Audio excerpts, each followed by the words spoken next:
All right. Good evening, everyone, and welcome to another installment of the USA Hockey Officiating Program Zoomcast.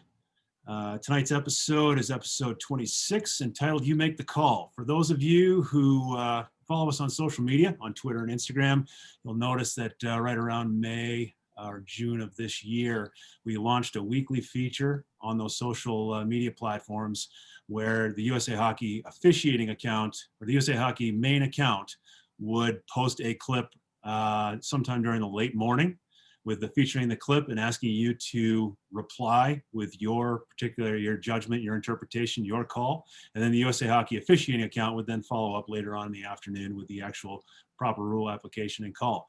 Really popular feature over the course of the summer.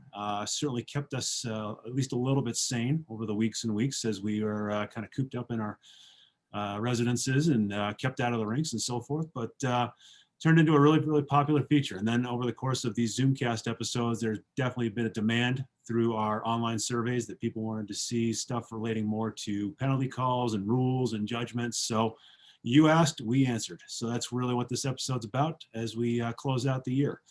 For those of you who don't know me, I'm BJ Ringrose. I'm the manager of the USA Hockey Officiating Program.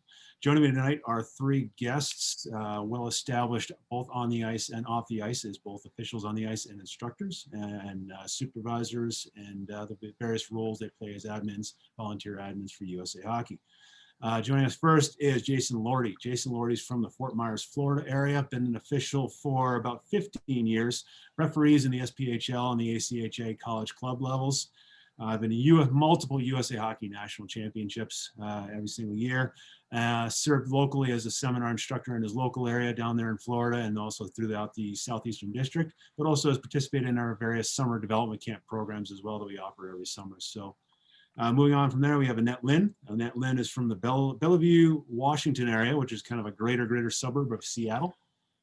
USA Hockey official for over 25 years, refereed at both the IHF level and the NCAA level. Worked also multiple USA Hockey national tournaments. Now currently serves administrative-wise as the state supervisor of officials in Washington State, a newly appointed position, and she's having a lot of fun with it, I'm sure. Nothing like coming in during a pandemic. Lastly, joining us is Dan Ellison. Dan Ellison from the San Diego, California area, retired San Diego police force officer, been an official for 25 years, and served formerly as the referee in chief of the state of California, but then has recently taken over as the district referee in chief of the Pacific District out where he lives. So welcome, everyone. Thank you for joining us. This should be a lot of fun. I want to remind all of our viewers out there watching that you can use the Q&A feature and the chat feature to share comments and questions with the panel. We'll see everything that you punch in.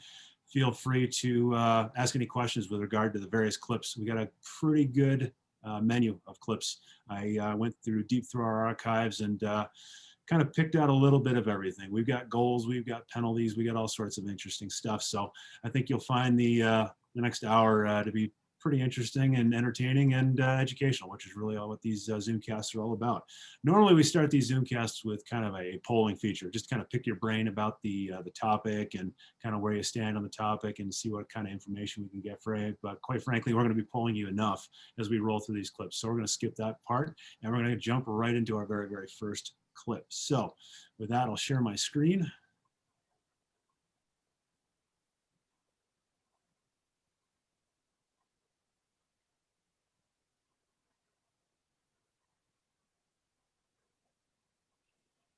And because I'm feeling charitable and Christmassy, I'll give you one more look at it.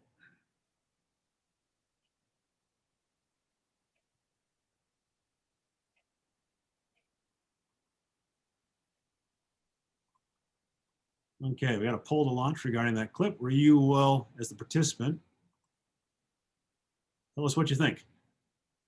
Please select your call, the options being no call, minor penalty, or penalty shot. And we'll give you a little bit of time to put in your answers. Kept it pretty simple, so the answers will roll in very quickly. And we will end the poll with 39 of our 44 districts polling, entering in their results. I'm going to share the results with everyone. And it was kind of split 50-50.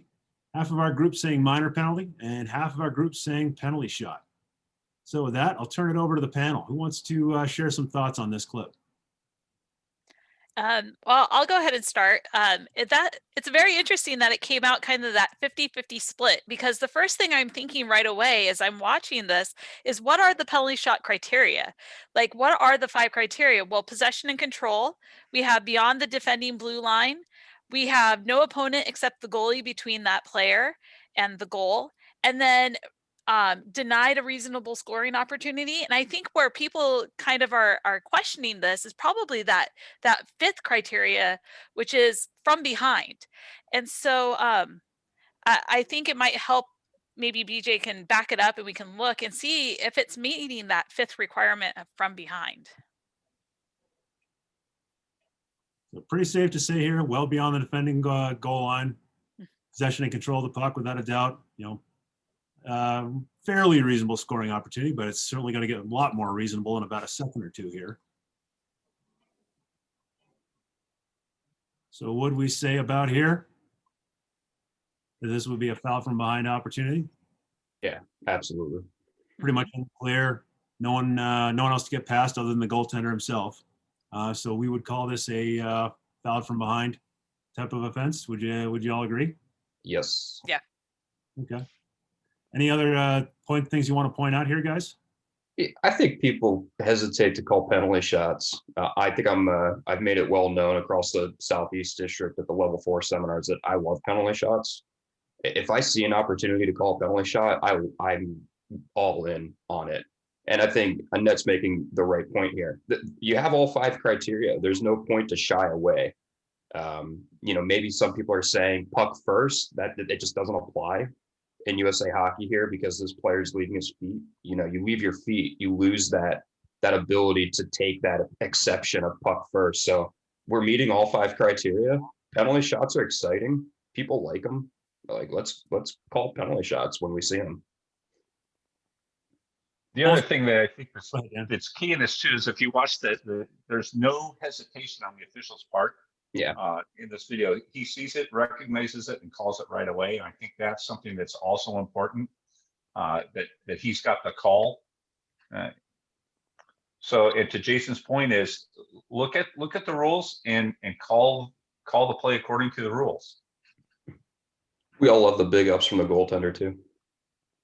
Yeah, really good hop from the goalkeeper. No doubt there's good skating skills. But yeah, just to reemphasize that USA Hockey does not have he got the puck first rule. There are other levels. Professional hockey and college hockey, I believe they have that interpretation that if you do the Superman dive and knock the puck off of his stick and take him out, that would not result in a penalty shot or a penalty. However, the USA Hockey youth interpretation is you leave your feet and trip a player, it's a penalty regardless. So in this case, because he's in the clear, he's on a clear breakaway, and it's a foul from behind type of offense, this results in a penalty shot. Yeah, trying to sell that to a coach is sometimes difficult because at the youth level, they don't know it. But being clear with exactly, coach, this is a USA Hockey youth game. There is no exception when you leave your feet. If you get the puck first, it is the way it is. This is a penalty shot. So yeah, absolutely. Great, thanks guys. We'll move on to our next clip. And again, don't forget, you can put your comments and your questions in the Q&A feature and the chat feature.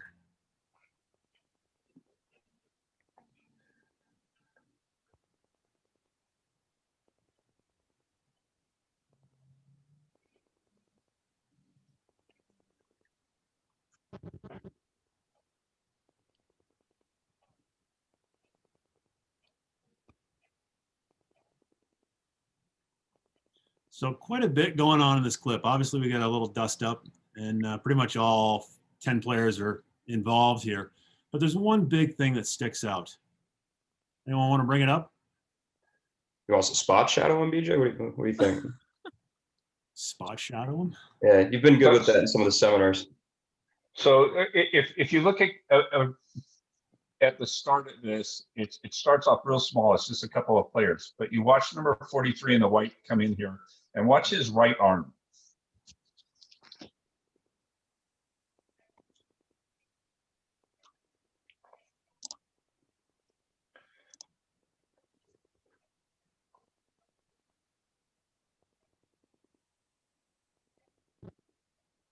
What are you thinking, Dan? So does everybody see that the butt end where he takes his stick and just using it as a spear, as a weapon? So right there. So he's chopping at a guy with the butt end. Now the one thing that and somebody brought up the kicking here. It's hard to tell on this whether he's doing the deliberate kick or not. But I think the key is you see the referee come in and try and manhandle this player right here. One of the things that you have to watch for as an official. Now, if this is a 4 official game and you have 2 referees and somebody else is watching everything else, who's watching the benches right now and who's checking to see if somebody's coming in? So I understand what the official's trying to do there, but you have the linesman in there doing their job, and then you have this renegade player out here into a scrum. I don't think, in my opinion, that blue player that he's attacking right there is totally defenseless. It requires the official to come in. But take a look at that first action of him doing a butt end or a spear with his stick. That leads to everything. And then if you step back, you can see the totality of everything else that happens. So Dan, butt end, right? Were we thinking match or 5 game? I think that's actually coming up in the chat right now too.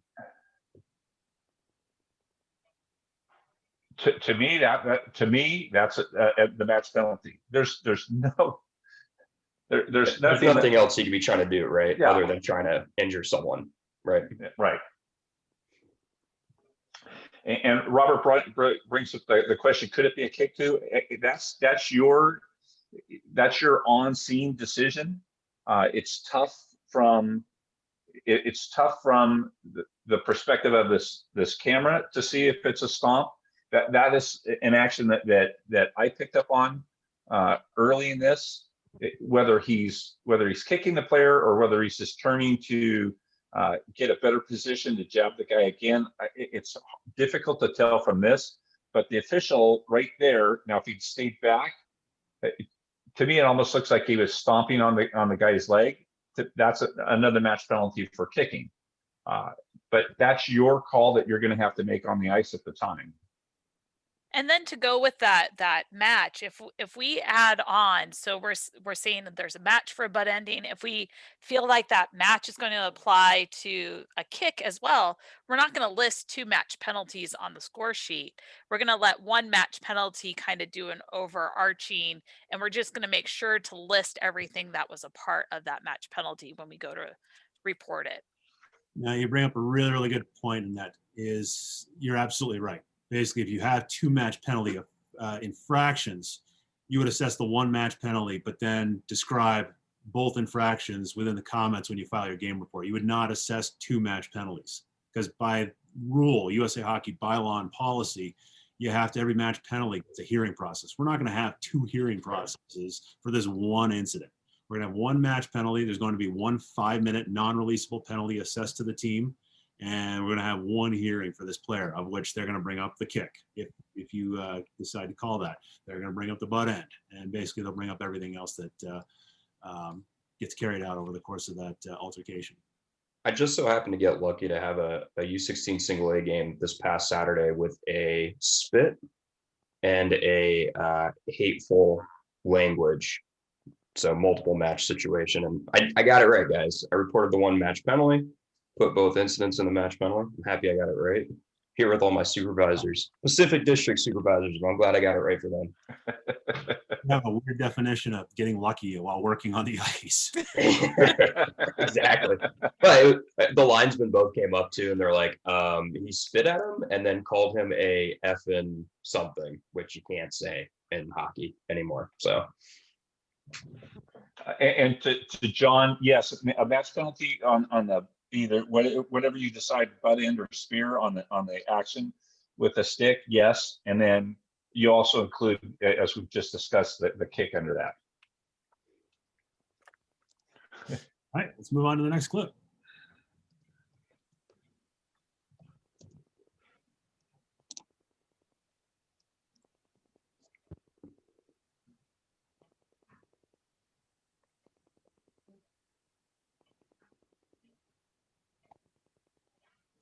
Hopefully everybody got that.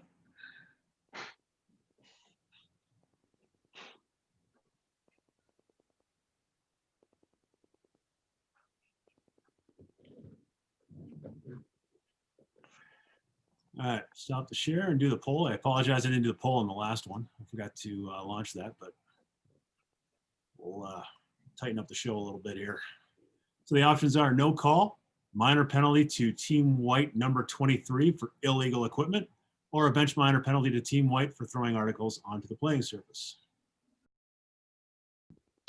All right, wrap up the poll and share the results. And it looks like a little over 2/3 say bench minor penalty. A few of you say minor penalty, and some of you say no call. So interesting there. Who'd like to talk about this clip?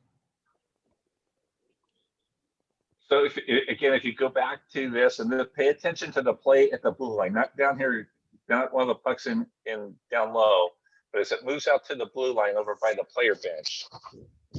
Notice the player without a stick as well. White player coming out without a stick, and then watch the backup goalie.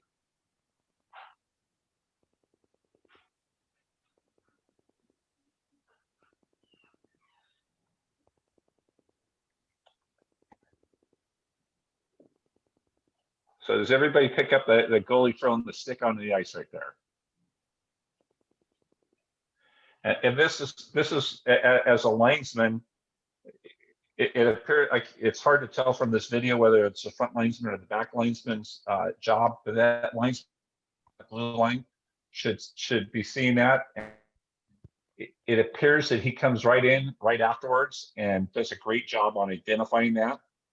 Let's play continue, because the referee, if the referee sees it, can stop it at the appropriate time. But to that action of the goalie throwing that stick onto the ice is key.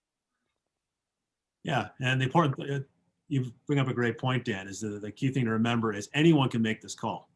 If the referee sees it, or either referee, if it's 4 official system, if they see this, they can make this call. But it's also listed under the criteria for linesmen in Rule 503, basically one of the few criteria that linesmen can actually stop play to assess a penalty for. So if you see this happen, whether you're on the same side of the ice or on the opposite side, front linesman, back linesman, you see it, you are able to stop play and actually report this infraction to the referee or one of the referees, who will then actually assess the proper penalty.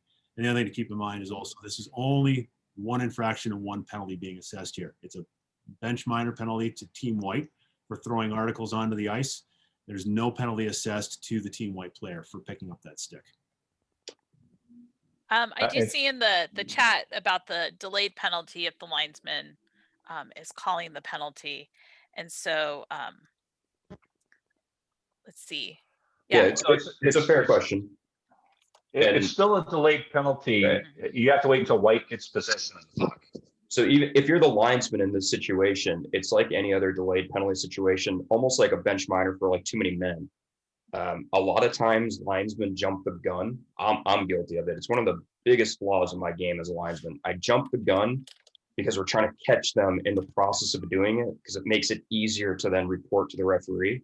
Having the patience to, as a linesman, not put your arm up, wait for possession and control to change over to the other team, and then blowing the whistle to stop play at the appropriate time, and then report to the referee for the referee to make the call. It's a hard thing to do, but if you look at the video, it looks like the linesman gets it like exactly right. Waits for the possession to change, blows the whistle, reports over, everything's done perfect here. And the key thing also to remember, and correct me if I didn't hear you say this, Jason, but so forgive me if I repeat us, but you don't put your arm up. Yeah, not putting your arm up. Yeah. As a referee would raise their arm in a normal delayed penalty signal if they see the infraction. But if the linesman in any type of infraction, if it's a too many men, substitution, but the non-offending team happens to have possession of the puck, so it's a delayed penalty situation, but you don't raise your arm in a delayed penalty signal. You just wait until that changeover occurs. The offending team gains possession and control of the puck, and then you can stop play and report that infraction to the referee. Yeah. Right, let's keep chugging along. Wait, if somebody also had if the stick is handed to the player from the bench, that's okay. Correct. You just can't throw it onto the ice. Right.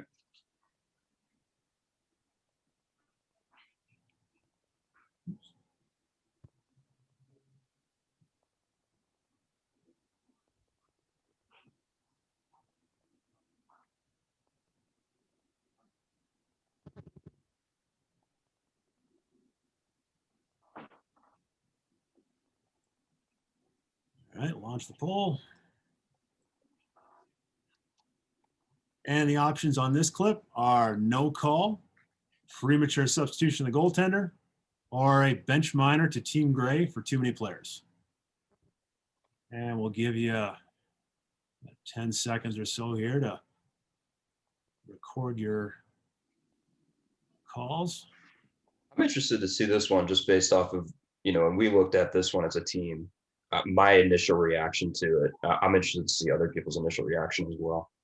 There was spirited discussion amongst the panel when we were reviewing this clip before this. I mean, we all eventually came to a conclusion, I think, but it took a little bit of time to get there, All right, there's our results. As you can see, a little over half say premature substitution of the goalkeeper. A little under half you say no call, and there's a small fringe minority of you who would assess a bench minor for too many players on the ice. So let's address the third one first. Obviously, with the goaltender going to the bench, it's not going to be a too many men situation. So the decision here really does come down to premature goaltender substitution, or is this a good change? well, what you'd have to have here, essentially, when it regards a goaltending change, the really only way, well, I'm trying to think here. No, you're right. This would be basically now if that goaltender were to go back. If you were to go back, then you run into a different type of situation. But here, In this with case, the goaltender really making it to the bench in this situation, we can't have a too many men situation here, you're correct. unless there's maybe two players jumping on the ice or something like that. You're correct. So what would you call here, Jason? So I'll be honest, we talked about this last week when we were looking at it. And initially, when I looked at this, with it being I think this is a situational thing. And that's what drove me towards my initial decision of no call, right? You're looking at, it's not like an end of the game situation. It's a 1-1 game with 12 minutes left, and it looks like the second period. That got me to the idea of no call based off the idea of the goaltenders at the bench, the players at the bench, we're okay with it. And it wasn't really until we started talking about it and we started thinking about what USA Hockey has changed in the rule book, where it makes it very clear with player changes and any player, meaning goaltender or skater, with player changes, anything that causes any type of advantage for the team really is just not allowed in any way. And I think what we eventually concluded on was the act of this player having almost like a head start of standing on the ice with the goaltender literally being a zone away from the bench is a competitive advantage. The gray team is getting a competitive advantage here. And I think the idea really is here from a referee's perspective, knowing that I probably am going to have to go explain this to a coach or a player, I think it's actually a pretty easy sell because it's not an end of game situation. Gray is still going to get a power play, right? It's like I'm coming over to explain to you, yeah, we're going to have a center ice face off, but you're still getting a power play.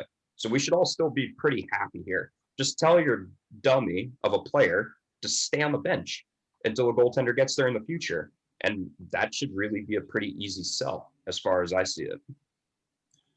And even if you look at Rule 205C, it actually explicitly says that the player may not enter the playing surface, may not enter the ice until the goalkeeper is at the bench and out of the way of play. So strictly speaking, I think this is where I kind of, fought for my interpretation against the panel when we were discussing it against it. It's almost like face off and encroachment around the circle. Look, you got a line on the ice. You got to stand behind a line. It's not that hard. It's just got to stand behind that line. Same thing here. You can't touch the ice. You can't come off the bench. Just stand on the bench until the goaltender's there. I mean, there's enough kind of guessing and a little bit of gray area with it already, with the goalkeeper being maybe a couple feet, 5 feet away from the bench. All right, fine. We might, turn a blind eye to that, but whole zone away. Now, this question of like one skate on the bench being okay, to me, that sounds almost like the players like sitting on the dasher board with like a skate in the bench and a skate like hanging over the bench. And I will defer to BJ on that. I think you're better off walking a tight line. Again, like face and encroachment, you're better off walking a tight line, because otherwise, especially if this is, say, the first period or the second period, you're not going to have that standard. So now all of a sudden it's okay, one leg dangling over, maybe like 2 or 3 inches off the ice. Yeah, right. What happens when we get to the third period in a 1-goal game, and all of a sudden teams trying to get their extra attacker out there, and suddenly 3 inches turns to 1 foot on the ice or 1 foot completely on the ice coming. You're better off walking a tight line early and setting that standard early, but instead of setting yourself up for some potential problems in the third. But yeah, the problem's going to be when this 1-1 game is now a 3-2 game with 45 seconds left. And now we have to step in and make a much more difficult call for the first time in the game, saying that's a premature goaltender substitution. And now I have to go up to the coach and try to sell that. And the coach is not going to buy that from me. If I sold it to him in the second on a power play situation, like a delayed penalty situation, it's a whole lot easier to go to either of these teams at the end of the game and say, whoa. We had this happen in the second period and you did not pay attention to it, obviously, then, because we made sure that we were drawing a very fine line here. BJ, hold it right here for a second. Yep. And I think that the key is, and I see all the questions about 1 foot dangling over. Once it enters, to me, the boards, and the boards going all the way up, if a player, if their hand is over the boards and the puck hits it, that's in the playing surface and we stop play. You have to make that decision as to the leg dangling over. From a safety standpoint, for my official, if they've got a leg dangling over and the goalie's all the way back here, I'm blowing it. And Jason and I were on the same page when this started about game management. Yeah. But if you look at this, and if you stop it right here, the back linesman is doing exactly what he's done. He has spotted the change happening at the bench. If the team that is changing has possession of the puck and he stops it right now, what an easy sell.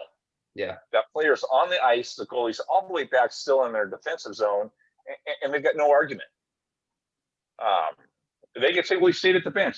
The rule says that they cannot enter the playing surface until the goalie is at the bench. So they have just flipped it. As you talk about game management, Dan, you bring up an interesting point with the 2 linesmen. This linesman here in front of the bench, there's nothing wrong with you as a linesman managing that situation. It's not coaching to basically tell him to wait, or to basically just subtly kind of put up your arm and make it clear, like, look, you can't come out yet. This is one of those little things that make the difference between good linesmen and great linesmen. Great linesmen see the potential coming here for a possible premature substitution and tell that team to hold off. And it's just a subtle little thing, and it's not coaching. You're not coaching a team. You do the same exact thing for the other team if they're put in that same exact situation. That's good game management and bench management and managing the players. Yeah. So just a couple questions about procedures for premature goaltender substitution, right? The team that's in the wrong here with the premature goaltender substitution, they have to have possession and control of the puck for us to kill play. If not, we have to wait until they do have possession and control to kill play.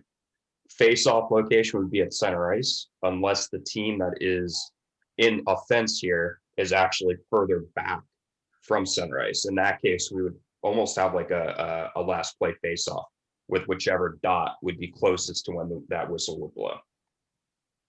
Yeah, and if you look in Rule 205 in your rule book, as well as the casebook situations, you'll find a lot of good questions pertaining to goaltender substitutions, too many men on the ice versus premature substitutions, face-off locations, and all that. A lot of good secrets in the casebook with those various playing rules and all that. With that, we will move on to the next clip.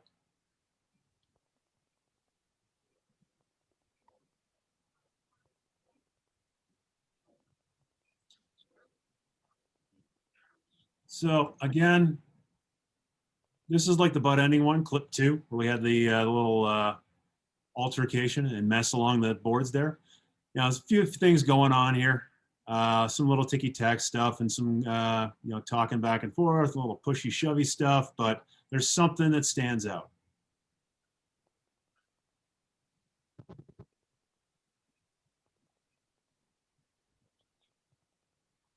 Okay.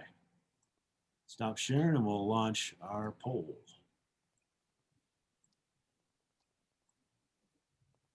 So the poll questions are: no call, major plus game misconduct penalty for kicking, or a match penalty for kicking. All right, pencils down. And here's our results. A little over 2/3, the overwhelming majority said match penalty for kicking. Some of you said game misconduct penalty for kicking, and a few of you said no call. I'm guessing and hoping that you might have just missed the incident, which happens. It does happen. So anyone want to jump on this one?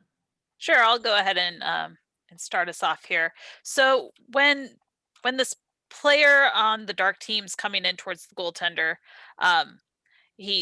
it appears like he's like spraying the goaltender possibly. We're not really quite sure from what's going on here.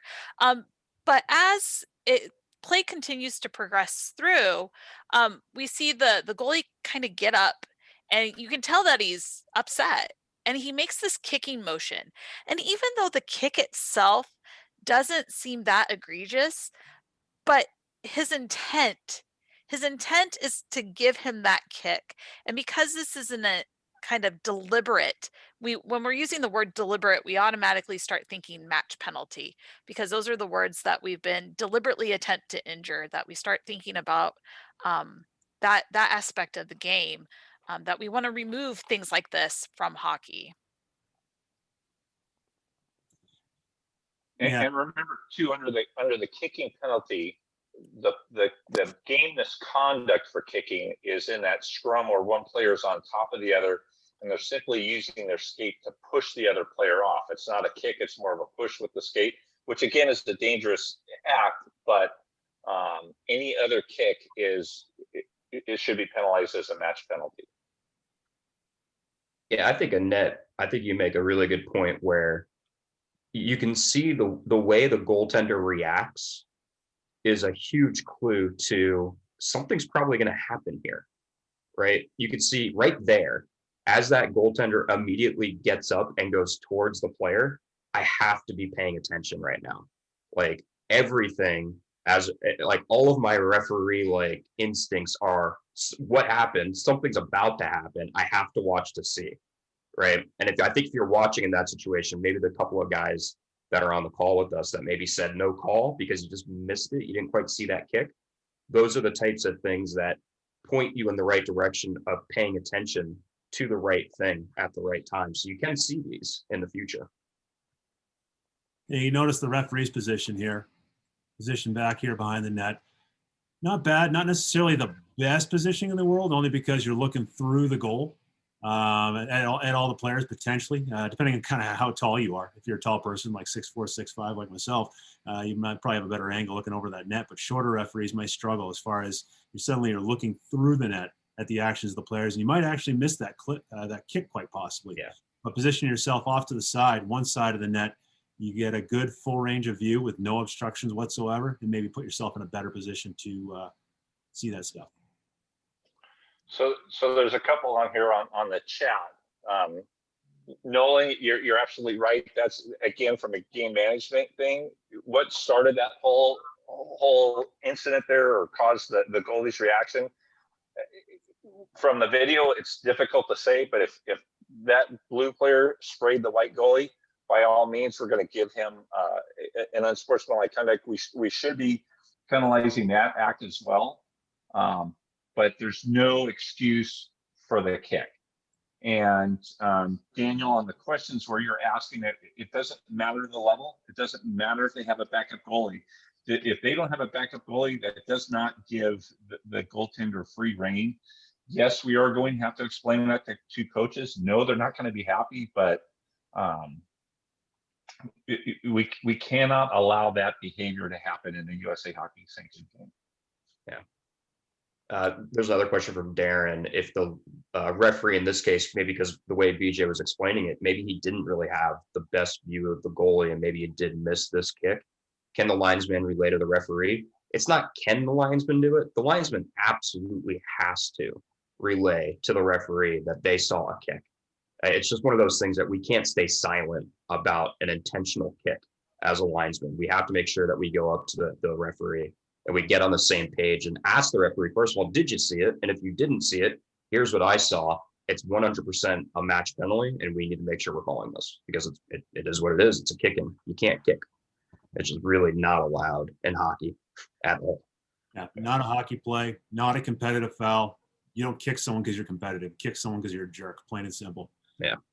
But this incident is similar to a major penalty where a linesman is absolutely obligated to report that to the referee. You can't stop play for it if it occurs during play, but as soon as that stoppage of play occurs, you then report it to the referee who will assess the proper penalty. You had something you want to share on? John has a post on here, on a chat on here about it is a tough one to catch. And I think that's, as BJ talked about, as a referee, if this is the 3 official system, you have to keep those players in view, and you have to know where there's the potential for trouble is going to be. Yeah. And if you have that incident, you know, the blue player coming in and you see the goalie stand up and react the way that the goalie did, okay, I'm going to be focused on that. But if I get too close to it, you're right, I'm not going to see it because I'm too close. That's where sometimes staying back, I'm not looking for the puck going over the goal line. I'm looking for the actions of all the players, and the more players I can see, the better chance I'm going to give myself to see that act. Yeah, and it boils down to awareness. That's one of the key things is you as an official, and everyone can always work on it. Everyone can always develop a little better awareness, but that's really where the experienced officials, the officials that work at the highest level of the game, they tend to have that better awareness. They're just aware of what's going on. They just see the bigger picture better. You know, the little subtle things like what Jason was talking about when the goaltender instantly reacting. And he's absolutely right. It's a red flag. The way you see that goaltender react, whether you saw the spray or not, like maybe you saw it, maybe you didn't, but just the way the goaltender reacts and pops up all of a sudden, responds to that situation. Okay, something might be coming here. Yeah. That's awareness. That's hockey IQ and awareness of you know, the red flags are up. Something may be coming here. I need to pick my awareness up and open up my field of vision. And we're going to have a clip in a few minutes here that really is going to go down the road of awareness. The panel knows what's coming. Yeah.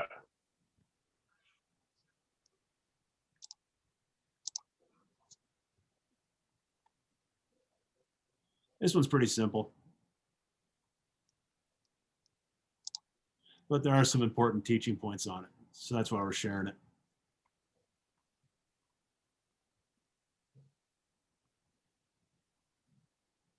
And we'll launch the poll. This one should be pretty quick and simple and easy for you.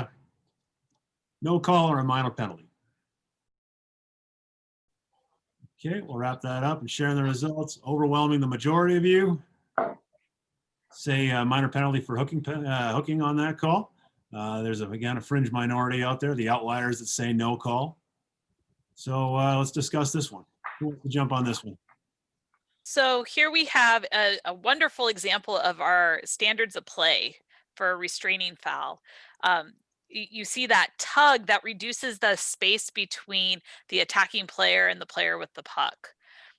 So right there's that tug, and he gains just enough space that he's catching up to him at that point, which is part of that standards of play that came out a few years ago. It's almost like we've fallen into like a mental trap where the player literally has to be hauled down and fall down to the ice for a hooking call to actually be called, or it's got to be a major changeover. And it's like it's got to be obvious to be a hooking call. This one's subtle. It is, but at the same time, the player comes up, makes contact, pulls back, clearly impacts the player, the puck carrier there. And like the general rule of thumb, if your stick's parallel to the ice, you're probably not doing something legal with it. Yeah. The idea of a stick is you're supposed to be playing the puck. And I know a lot of people have a hard time with that one because, well, he never lost possession of the puck. But for a moment, a brief moment, he did lose control. because he was on 1 foot instead of 2, and he was off balance slightly, but he was able to recover quickly.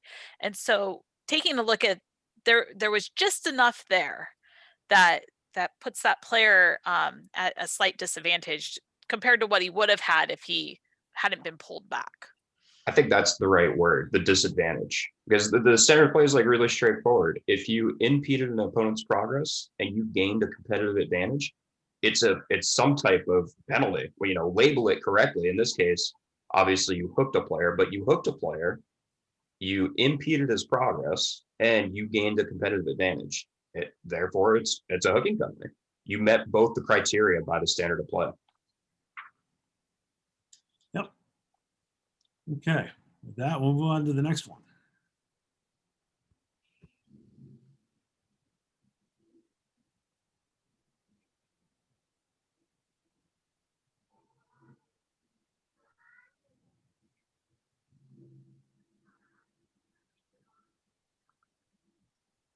Okay, that one should be pretty simple as well.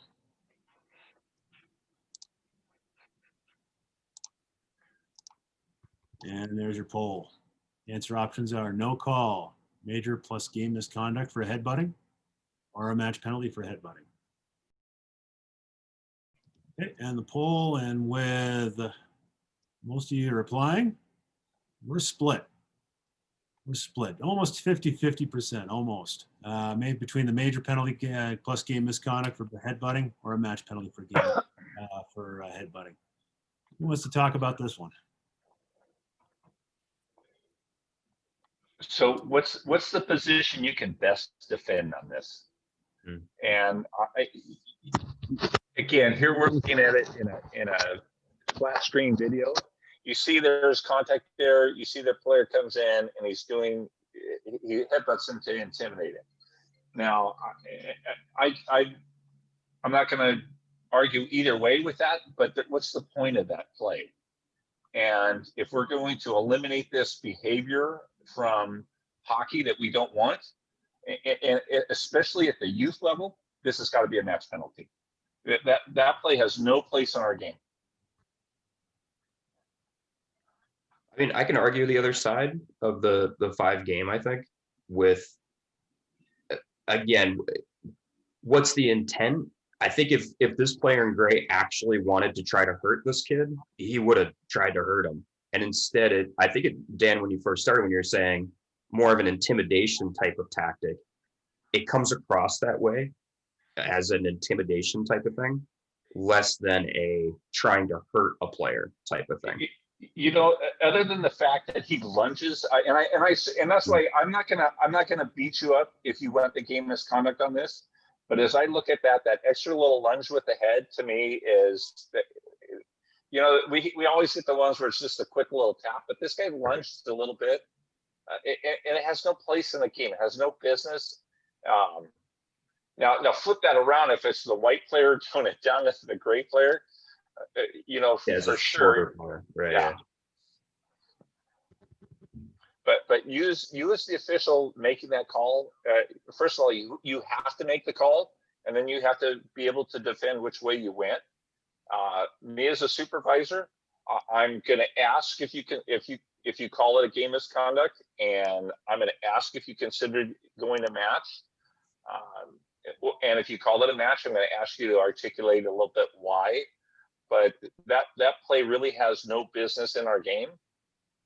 And as this standards of play come out and player safety, we have to eliminate this type of behavior from our game. I want to also put kudos out there that those 2 linesmen were right there. They recognized exactly that there was something was up, and they were right there ready to act. Now, they can't stop the player from doing the action that he did, but they're there in case something else comes of it. So I really admired that, how quick they came to that and realized that they had the awareness of what was going on that game. All right. With that, we will go on to the the top billing clip. lot to be aware of. Lot going on. This is there's a lot going on in this clip, and quite honestly, I think I do actually have a poll, but this I was isn't. going to ask. Yeah. We do actually have a poll. I thought about not doing a poll for this one, but you'll some good poll question. I came up with a pretty good poll question in relation to this clip. So just take it in.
Starting to wonder if I should have left the Rocky music in.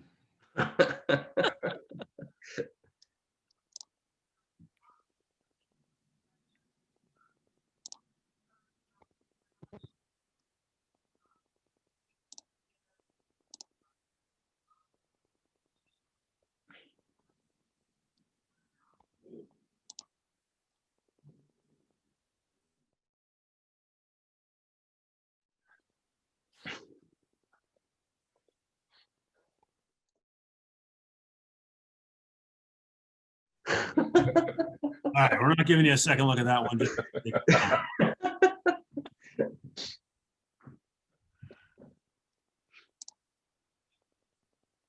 Okay, launching the poll. Please click all the incidents that you noticed and be honest. Did you notice that team black number 20, the spearing on the team yellow goalkeeper? Did you notice the score and the time of the game? Did you notice the team yellow players targeting team black number 20 prior to the face-off? And did you notice which players that didn't get involved in the fight? And be honest with your answers. Okay, with 39 out of the 45 of you voting, here's the survey, or the survey results. Most of you noticed the team yellow targeting team black number 20 right there prior to the face-off. The team black number 20 was the one that lined up as the centerman for that face-off, and it was pretty clear. We're going to show the clip again, certainly, as we talk about it. Yeah, it's very, very clear that team yellow, all the players were lining up to basically go after him. He's public enemy number one at that point. And everything else was kind of spread across the board as far as noticing the spear, and then which players didn't get involved in the fight, and the overall score of the game. But we'll stop sharing. We'll go back to the clip. So BJ, before you start, there's a couple of questions that come up in this. And as you watch this clip, not only pay attention to the acts of the players, but also this is when we're going to be a little bit critical of the officials, because in managing this situation, what could have been done to prevent it? So watch the spear at the start and watch the actions of the linesman from that point forward. And keep in mind, we're not necessarily making to make anyone look bad. This clip happened roughly about 7 or 8 years ago, I believe, in a particular junior league. Those officials, I know for a fact, the referee is actually now working the ECHL, so he's working a professional hockey league now. He's developed into a very, very, very, very good official. He had a rough night that night. And the same thing with the linesman. The linesman have moved on to bigger and better things out of those particular levels, and that's kind of part of the take-home point here is sometimes you have to go through these types of experiences to ultimately get that experience of dealing with these types of situations. And overall, it prepares you to manage these types of situations better down the road when you hopefully don't run into them again, but if you do. So we'll go back and start this again. So we started off, and feel free to jump in at any time, guys. We got an icing situation here. And you don't see the full like shot from behind the red line and the icing coming down, but my interpretation here, just based on what I'm seeing, is this is a hybrid icing. This is a junior game, so they're using hybrid icing, which the icing would be waved off if, in the opinion of the officials, the attacking team would get to that puck first, which kind of happens here. Team Black number 20 does a pretty good job of chasing this down. He actually gets to the puck first. So in his mind, we got a botched icing call in number 20's mind. And we see where that leads. That's the big thing right there. So he jabs the goalie. Nobody sees it on the ice, but watch what happens when 20 comes up the ice. And so this is where sometimes when we're hustling, and I know that the linesman hustled, picked up the puck and was going back up, the referee's going back down, and look what happens. Is behind with nobody looking, nobody sees this call. Yeah, notice the referee, the positioning of the referee here, and where his awareness is in this particular situation, given the attacking player is in close proximity to the goalkeeper. He's got his back completely turned to this player right now. And the linesman's kind of off to the side there, doing his swoop around circle, picking up the puck to go bring it back to his partner to do the face-off. There it is. Yeah. You know, it's interesting on the poll question how many people picked up on the idea that yellow is obviously going after the black number 20, but less than half of the poll knew why. Like, why is it that yellow is targeting black? And so you look at here, 20 comes right by the bench. Exactly. Yeah. 20 comes right by the bench here. Yeah. This is where I think if you knew that yellow was targeting black at this point, but you didn't know why, like, again, red flags, like we're talking before, I missed something then. Like, obviously something happened that we didn't pick up on. And I'm asking my linesman, did you see something, first of all? And if they didn't see anything, then we know we missed something. And we really need to start like being critical with what's about to happen then. Like, this is an escalating thing where there's a very good chance we missed something. So what is it that we can do to avoid what we feel potentially is coming then, you know? You even notice as they're kind of generally milling about here, where they think the face-off's going to be. You can even look at the direction of the heads. Look at the two team yellow players here, 7 and 17. Look at who they're looking at. Yeah. Who are they specifically dialed in right now? They're both, I mean, bodies are pretty much square to number 20 right now. Yeah, they just kind of follow them around.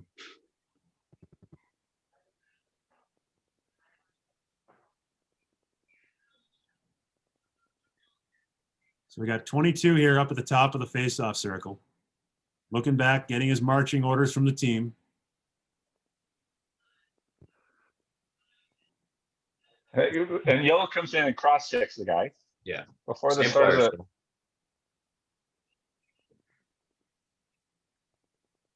And well, that's just kind of on from there. They pretty much got a mess, though. The whole thing just kind of comes in one big pylon. We got multiple fighting infractions coming here. Not a real clear third man in or first to intervene here, because everyone just kind of comes together all at the same time. The idea behind the first to intervene rule is when you have two players involved in an altercation, two players squaring off, two opponents, no one else involved, and suddenly another player comes in, and that's when things get messy. What would normally be a normal altercation suddenly turns into a big mess because one player decides to get involved. And then 23 on gold jumps in, mostly to even things up, because you got two players over here. These guys are squared off over here on this, over here. And then this is basically a 3-on-3 contest. And you got 12, and I think it's 26 here. They're just kind of grabbing each other, holding each other, and just keeping each other in check. And you can also see off in the corner, the official has his riot pad, and look at his positioning. He's got himself lined up so he can see everybody that's on the ice in that moment. And he's taking notes. He's just writing it down, taking notes. So a couple of questions come up, and Daniel, you bring up a good point. If we don't see the spear, if nobody sees the spear, we can't call it. But you need to know that happened. You've got to be aware that something that's happening. and they actually lined up the changing the personnel. Definitely, there's no doubt looking at this that yellow is going to get their retribution on number 20, and it was all set up. So, but that goes back to your awareness of the whole game situation, and sometimes we miss things. This was a 3 official system, and sometimes those things get missed. We do our best not to miss those, so that this stuff doesn't happen.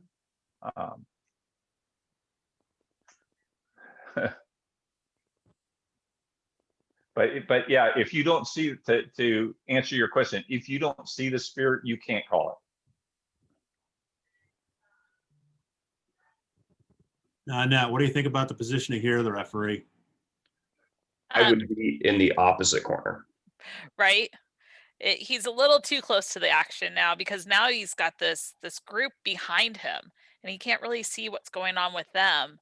And he's right next to a group that's sparring off pretty good, that he's getting a little too close for my comfort.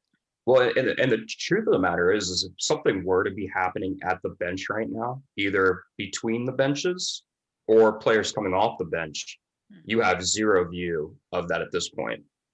Contrast that with if I'm on the other side of the net in the other corner, off the boards, obviously, I can see all the players on the ice while also having both the benches in front of me. And I can see if there's talking going across the benches, if there's players coming off the bench, if the coaches are yelling at each other and acting like dummies as well. I can see that. Here, I don't have a great view of those types of things happening.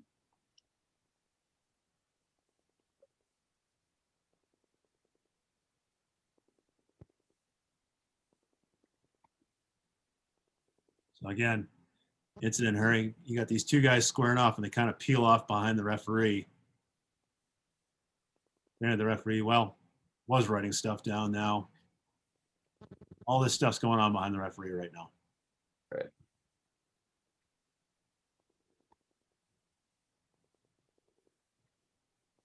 And what are your thoughts on this? Separating the players. Yeah, I think we talked about this as well, that for the most part, especially in a 1-2 system, as a referee, we're going to stay out as much as we possibly can. So that way, we're the eyes out there. The linesmen are obviously the muscle. They're the bouncers. We're the managers in these situations. But every once in a while, a manager at the bar has to step in when you have something like this happening. Two guys are going at it, and one guy has clearly won a fight and is now just looking to inflict pain and punish another player and really potentially hurt another player. So this is the point where referee, white collar, like we have to step in and get a little dirty to protect this player. Otherwise, this player, who knows what might happen if the referee doesn't step in this situation. But then I also worry about how much interaction he had with that player. I'm almost fearful for the guy that's on the ice as he's skating to push the guy off. It almost looks like he almost kicked him in the head. Like I was close, right? Yeah. It comes really close. To me, and Anne has a question here about writing these things down. You try and record it so that you can get the accurate penalty assessments after the games. And unless, to me, I'm okay that the referee is attempting to protect the player, but there's only so much that you can do, and you have to work within your limitations. If you have 5 fights going on and 3 officials out there, there's no way that you're going to get all of them. So the best thing that the official can do is document what he sees, accurately penalize the situation. And again, if we're in the youth hockey level, we want to make sure player safety is paramount. Yeah. I think this is a junior game, and I think at that level, chaos is gonna happen. If this had been a 16U game, I'm more likely to jump in to protect that player. But once you get up into juniors, sometimes chaos in itself is a form of control, and they get tired after a while. I just want to add on to what you were saying, Dan, about the riot pad and making sure to write down your information. One thing that I learned for myself is I started making my own code so that I knew what I was writing down. Like if it was a fight, I just put the letter F. It was a cross check, I put a check mark next to their name. I had my own little like shorthand so that I wasn't writing the player's number and then trying to write out a whole bunch of words. I had my own little like system that I could just look at my riot pad and I go over and I could report and I'm like, oh yeah, I've got all of these because I've written these numbers on the left side because they're home. I wrote these numbers on the right side of my riot pad because it was away. And then I had my shorthand going with the numbers. Yeah, I'd say let's not miss the big picture. We can get into the weeds of playing devil's advocate about how do we handle scrums like this, obviously. Big picture, all of this can be avoided with awareness. It could have been either the referee himself, or it could have been the linesman shagging that icing. Or to go back to BJ's point, it could have just been the linesman getting the icing call correct instead of messing it up. But any of those things could have potentially avoided all of this if we get the icing right, or if we see that player take the poke at the goaltender. We stop everything right there. Nobody has any issues at that point because obviously that player is going to go to the box or potentially be out of the game, depending on how we label that junior game, youth game, whatever it might be. So, yeah, I think the reality is like, we get to the line brawl incident. These types of things are exceptionally rare in the youth game, even in the junior game. If you watch a good diet of tier 2 and tier 1 junior hockey in those leagues, these types of things rarely happen. Like I said, this clip was 7 to 8 years ago. The hockey culture was different. Junior hockey culture was very different. It's a different game now. And thankfully, and great, it's a great thing that basically this kind of stuff has been pushed out for the most part. It's rare this type of stuff will happen, but occasionally it can, because in this type of case, the spearing incident that got missed led to an emotional response, and the whole thing was fueled by emotion. The Team Yellow bench and the Team Yellow players were furious, and they wanted to get after number 20, particularly since, number 20 took the jab, and it was a 6-goal game in the second period. The black team, they pretty much checked out at this point, so they're just taking cheap shots, and Team Yellow is just sick of it. And now they want to go after the Team Black player, number 20 there, for spearing the goalkeeper. But these types of things, my best piece of advice as the referee is, number one, breathe. Look back to one of our Zoomcast episodes. I forget the exact number, but emotional intelligence. You hear Donnie Adam talk a lot about breathing when we're dealing with situations on the ice, those tough emotional situations on the ice. Don't forget to breathe. Take a breath, pull out the riot pad, open up your view. Like I said with a couple of clips ago, you're opening up your sight lines, opening up your view. Don't keying in on one particular thing. Keep that view open and don't get too distracted by your riot pad. Yeah, you want to take notes, but you don't want to get so distracted by that riot pad that suddenly you're missing things. The other thing that, for better or for worse, that we have in our game now, 7 to 8 years later, cameras are everywhere. This is going plain and simple. This is going to Dan and his affiliate in California. Let's say this happens in California. This is going to go to Dan Ellison down in California, or Washington's going to go to Annette as the Washington referee in chief, as well as the Pacific Northwest Amateur Hockey Association. It's going to land on their desk, and they're going to review this. Key thing is, you got 8 players total fighting. Let's make sure we get those fighting penalties and get them out of the game. And then the little things, the affiliate can clean up with the little things. The helmet, who knocked off the helmet? Did the helmet come off because it was illegal or it wasn't being worn properly? Was it the opponent that deliberately knocked it off, or did he take it off himself? And that's a match. There's a lot to keep track of here. So the best thing is, these players are going to be moved.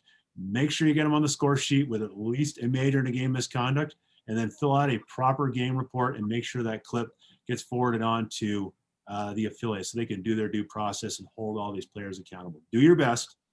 Breathe, keep calm, get what you can get, and then most importantly, write a great game report. I think it was 2 episodes. I think it was episode number 24. Matt Leaf hosted a great episode with Bruce Urban from the Rocky Mountain District and Jim Dewars from the Southeastern District, where they talked about the discipline process and writing out good, complete, articulate game reports that paint a good picture for the affiliates. So, a couple quick questions on this.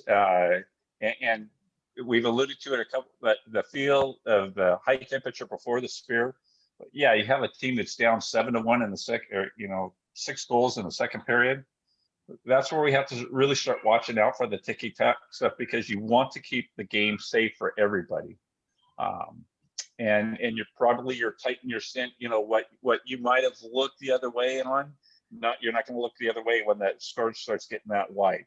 And then somebody asked here, was there anyone on the ice not involved in the scrum? Yes. If you go back and look at the clip, the goalie takes a knee. There's a couple of players on yellow that stay off the side, don't get involved. And as much as they went after the number 20, the bench, nobody on the bench got involved. So it was all good. Take that deep breath. Yeah, and that goes, again, what Dan talked about. Again, that kind of goes into emotional intelligence and reading the emotional state of the game and the temperature of the game, and reading and trying to anticipate when those types of hot action is going to occur. And at the same time, don't get complacent during a lopsided game. I believe it's Brian Pochmara. Brian Pochmara has been a referee in the National Hockey League for the better part of 15 years. Good friend of USA Hockey. And one piece he shared with me one time when we were working a development program together, he said, sometimes the lopsided games are the toughest ones you'll ever work. The 1-goal game, the 2-goal game, where it's a track meet up and down the ice, good competitive play and all that, you're dialed in. You're on top of it. You're dialed into that game. It's when you get into the 6-goal game and suddenly, this game's over. Everyone seems checked out. And it's easy to get complacent as a referee in those types of games, where unfortunately all it takes is missing the one thing. Like in this case, the one mistake with the icing that suddenly led to the spear that got missed. You missed the one thing that sets the entire game off the tracks. And now all of a sudden you're going to spend the rest of your game trying to right that game and pull the whole thing back, where just because you made one mental error because you got complacent. Yep. All right, with that, and somebody asked the question in regards to clips and whether we're going to share these clips. Funny you bring that up. As you know, at the Zoomcast page at usahockey.com, all of these episodes of Zoomcasts are posted on demand. You can watch them at any time. They're also on the USA Hockey main YouTube channel. You can find all episodes from episode 1 all the way up to episode 26. So you can always find the clips there. Feel free to go back and watch this episode and these game clips at any time if you want to learn a little bit more from them. So good question, and thanks for pointing that out. At this time, we have reached and breached the top of the hour, so we're going to wrap things up. Share my screen one last time and share our upcoming schedule. As you can see, we are going to take a break for the holidays. The Zoomcast teams, we're going to take a break here for the last 2 weeks here as we get through Christmas and New Year's. We got enough distractions going on with holiday tournaments and just the frivolities and the festivities of the overall holidays with Christmas and New Year's. So we're going to take this break. We'll be back on January 5th with USA Hockey Nationals being our topic. USA Hockey Nationals being one of the pinnacle events that we host every single year. And it's a big, big thing to work a USA Hockey national tournament. And our 2 panelists right here, Jason Lortie and Annette Lin, both of them have worked multiple USA Hockey national championships, and they keep coming back. Got to be a reason for that, right? Obviously, they have fun. They enjoy the challenge of working and earning that assignment and earning the assignments over the course of that tournament. And then hopefully maybe getting that opportunity to work either a semifinal or a final game in one of the divisions. It's a challenge that a lot of officials like to step up. So we'll talk about what it takes to get there, what it takes to get selected, setting yourself up for success and getting through one of those types of events. You'll also notice on that upcoming schedule page, and as I reminded you at the beginning of the episode, we have our social media channels on Twitter and Instagram. Feel free to check those things out. We're always posting updates and information on both those channels. And as well, we tweet things out from some of our partners that we follow on those social media channels, and also from the USA Hockey main social channel page. So I had to point that out. You'll also have a survey reminder coming your way when you wrap up here and get out of this episode. There'll be a survey coming courtesy of SurveyMonkey. Please fill that out. Let us know what you liked. Let us know what you didn't like, and feel free to provide feedback and insight, what we could have done better. We always want your advice. That's how we make these types of things better overall and serve our overall membership better. We want to hear your voice. And of course, that one question where you have the opportunity to suggest a topic. We want to know what you're thinking, what you'd like to see more of, as we, the Zoomcast team, sits down and picks episodes moving forward with this project that we're working on. Thank you to the participants. If this is the first time you've ever checked in with us, welcome. We hope to see you again multiple times with more of these episodes. Some of them you may really take an interest in. Some of you might not find that interesting, but hopefully you'll find more episodes to watch in the future. For those of you, and we know we're aware of you, we always download every participant list and every single one of these. We know there's a handful of you that have missed none of these. And thank you so much for your dedication and support to this program. We really enjoy hosting you every single week with these Zoomcast episodes. Thanks to the panelists, Jason Lortie, Dan Ellison, and Annette Lin. Thank you so much as volunteers, giving back an hour plus of your time as volunteers and helping us out with this episode. Best wishes to you and best wishes to all the participants for a safe and relaxing holiday season as we wrap up here 2020 and get on to hopefully bigger and better things and a fresh start with 2021. So with that, I'll wrap it out. Thank you so much, and thank you for your dedication to USA Hockey. Happy holidays. Thank you. Thanks, everybody.